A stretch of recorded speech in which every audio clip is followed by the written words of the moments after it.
qual a função de um lender? O que que faz um lender? Quando a gente ouve, né, que o Ramsey falou, não, o lender e tal, na luta live e tal, eu hoje queria que você explicasse. Bom, rapidinho, eu acho que seria legal a gente explicar o que é um lender. Isso, né? Qual a função, né? O que seria isso aí? Porque muita gente pensa que o corretor faz tudo. E não, né? E não, o corretor ele representa na compra ou na venda. Isso. Se a pessoa está comprando a casa, essa pessoa tem que estar aprovada por um banco.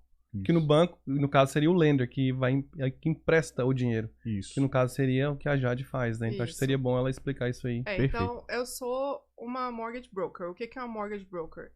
Eu tenho diversos lenders, né?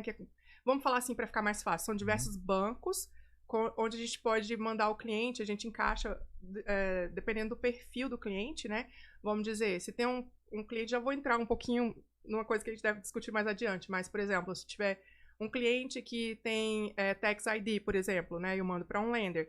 Um cliente que seja FHA, ou então eu tenho diversos bancos para a gente poder encaixar, vamos dizer, um leque, para a gente poder encaixar os clientes. Você vai identificar o perfil do cliente e direcionar ele para a situação correta.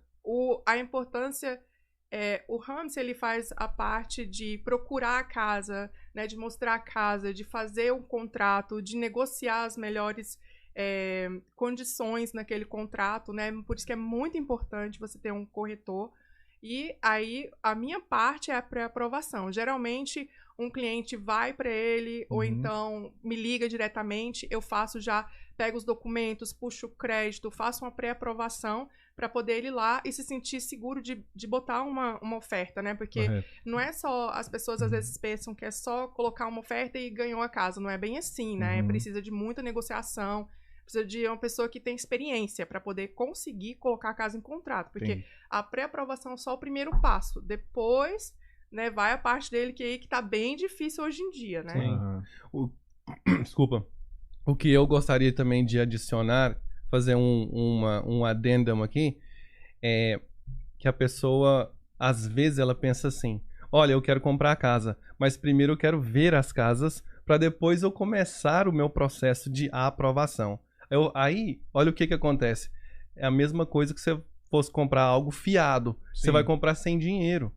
Entendeu? Ou seja, você vai ver as casas, você tem que estar com a sua aprovação prontinha, com a bala na agulha. Na hora que você vê a casa, bala você gostou, isso aí, só boa, puxar o boa. gatilho. A bala tem que estar na agulha. Tem que estar na entendeu? agulha. Boa, boa. Então, porque se você se põe no lugar do vendedor, o vendedor, Então, ele abriu... Deixa eu ir fazendo as perguntas de leigo, né? Sim. Porque eu sou o cliente. De fato, né? Até sou mesmo. Sim.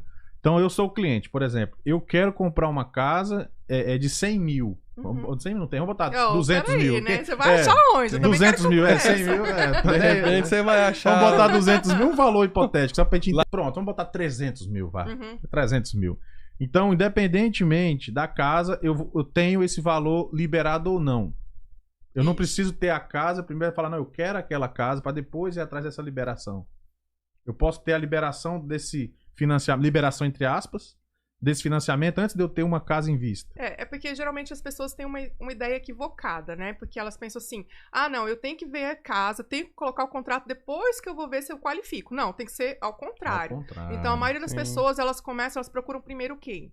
O corretor. Né? E aí o corretor, ele fala, né, os corretores que, assim, estão fazendo um excelente trabalho, como é o caso do Ramsey, eles falam assim, olha, você tem que falar primeiro com o lender para poder você conseguir sua carta de pré-aprovação, porque não adianta nada ele lá mostrar uma casa e a pessoa não está pré-aprovada e depois ela não vai conseguir colocar um contrato, ou então muitas vezes perde o timing, né? Então, assim, hoje em dia a casa entra assim rapidinho, né, Ramsey? Algumas horas e já tem várias ofertas, leilão, tá? Um leilão aí, ele pode até falar melhor que eu, mas eu vejo pelos clientes que a gente tem aí, que tem cliente que tem 5 meses, né, que você trabalhando e não consegue colocar, porque...